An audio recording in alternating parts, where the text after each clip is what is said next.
Today, I've got a dedicated video breaking down the idea of Palantir splitting up its Foundry and Gotham products, not just as products, but as companies. I've talked about this idea before, and I will be going through all clips featuring actually 3 guests that I've had on the channel. CodeStrap, of course, who was just on the channel, and I spoke with Dave Lee on his podcast, and I'm also featuring the clip from Chris Patel, who I got this idea from.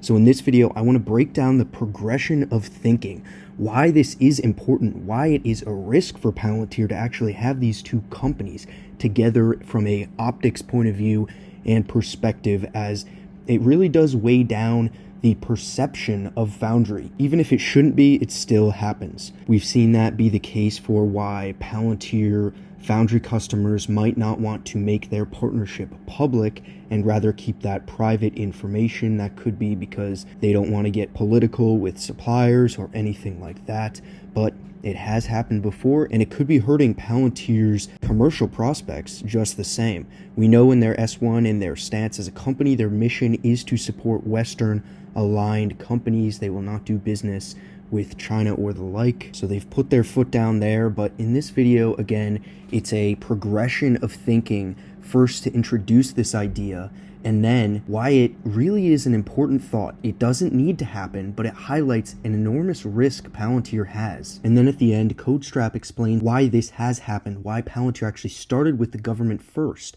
and why, if the big takeaway, if this is all you take away from the video, Palantir is a software company. They are not a government contractor. They are not a consultancy, even for the commercial side. They are a software company, full stop. And this video will explain why, but the unique risks they face for being who they are.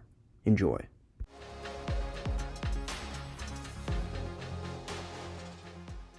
So one thing that Dave Lee had mentioned, or not mentioned, but when I was speaking with him, it became clear from a strategy point of view or a mission point of view that there is a difference between what they're doing with Gotham and what they're doing with Foundry. We talked about earlier how, part of their ethos mission is to strengthen Western democracies. On the flip, and also they're very clear. They're saying that, hey, we don't keep the data, we don't store the data ourselves. We service, right, the client, let's say the government. So they're not taking government data. They're just being a service, right, to the government, applying, software, AI, et cetera, to analyze this data. But I guess part of the controversy comes of how that data is used and what Palantir is enabling, let's say people like the government. I think commercial side is less controversial, because businesses do kind of what they do. They're trying to make better products, et cetera. But the government is more broader in complexity. So for example, I was watching this clip on Axios HBO on YouTube where Alex Karp is saying, yeah, it's probably their software that, finds the terrorists, and another part of the software that actually goes and kills the terrorists, or identifies where to bomb the terrorists. And it reminded me of something I talked about with Chris Patel, which was his idea of splitting Foundry and Gotham.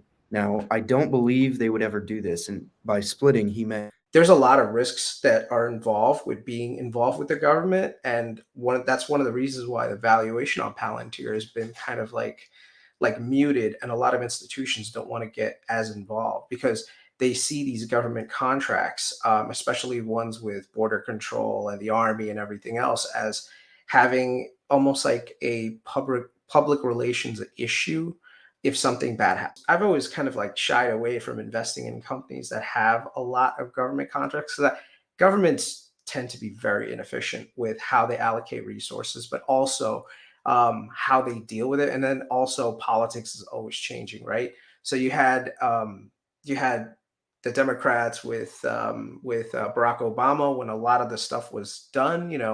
Palantir really got its edge during that time, and then the Trump years came, and then they started working with border control, and then that was a negative connotation.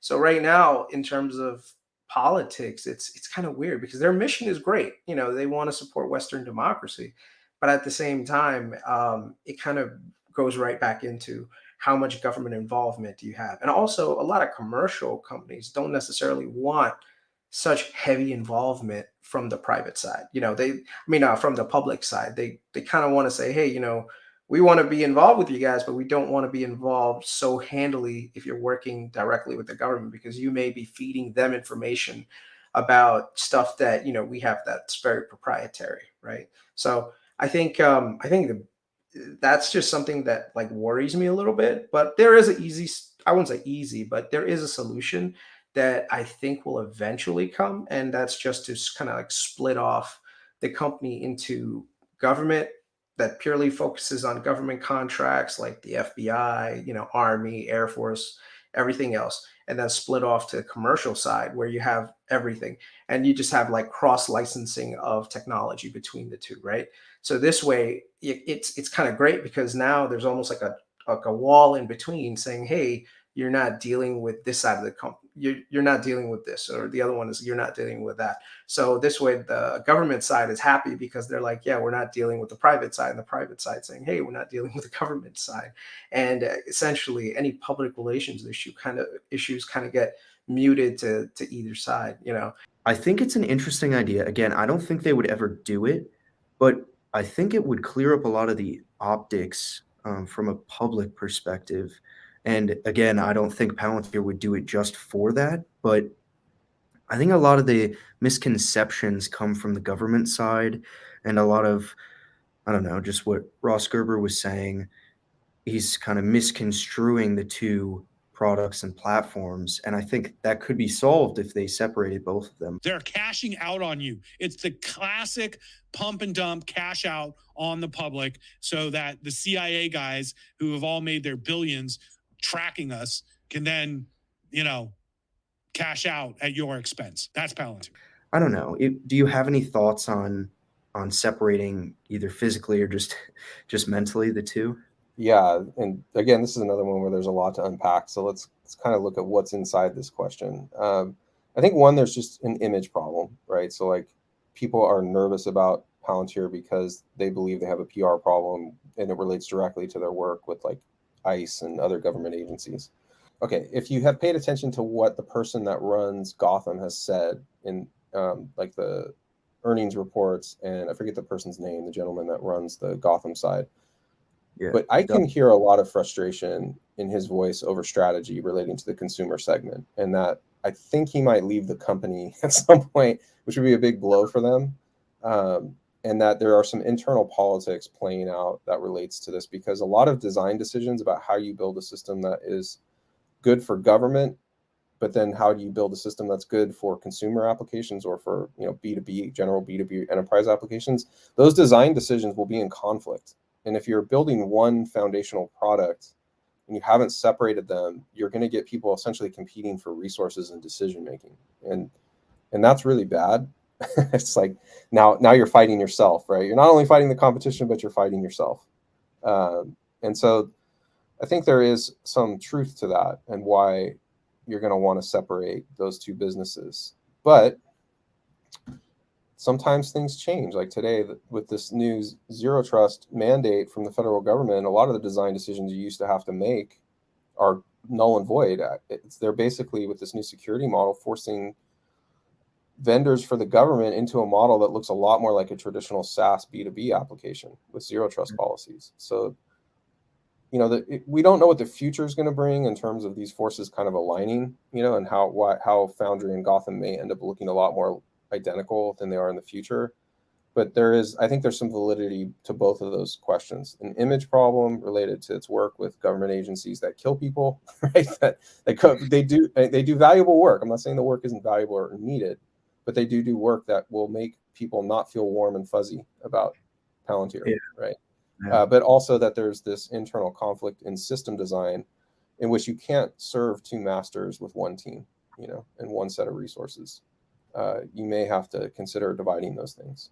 The thing with AI that no one wants to talk about too is it's a long tail problem, meaning that like there's this category of things that you solve really quick and are great, but then there's this huge long tail of exceptions to that in which the model fails to make accurate predictions. And it's actually like that huge long tail of like all these little edge cases make the thing commercially unviable, And so there's been this big push towards explainable AI, but that started with the DARPA project, right? So like DARPA, when it initially started this AI research project, adopted augmented intelligence as its model. So there will be a human operator that you make better. You will not build black box artificial intelligence, right? We need human operators to make battlefield decisions, right? But we want to make them better. You know, we want to make them faster. And we want to be more accurate.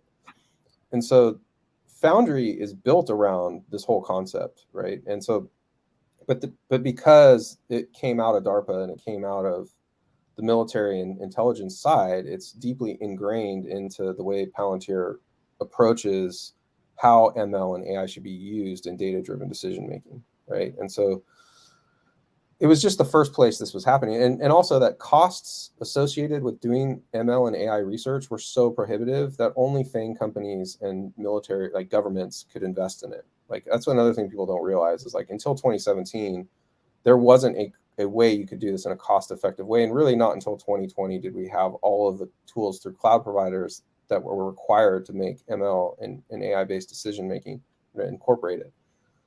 There wasn't a cost-effective platform for that. So it basically had to start with the government, right? Like there was no other customer other than, you know, FANG companies. And they were already doing this on their own, you know, and spending ridiculous amounts of money to do it. And which is why the military also was contracting with Google initially with DARPA. So like people need to understand that this used to be extremely cost prohibitive with, you know, you building enormous amounts of infrastructure that underlaid your ability to like layer in these things. And so the evolution is just exactly where it should have been. It had to start with governments for Palantir. For FANG companies, it started with their advertising initiatives. But again, super cost prohibitive. There's no way to do it unless you're in that business, you know. And so pretty much had to start in the military and then or military and intelligence kind of work its way up into the consumer space.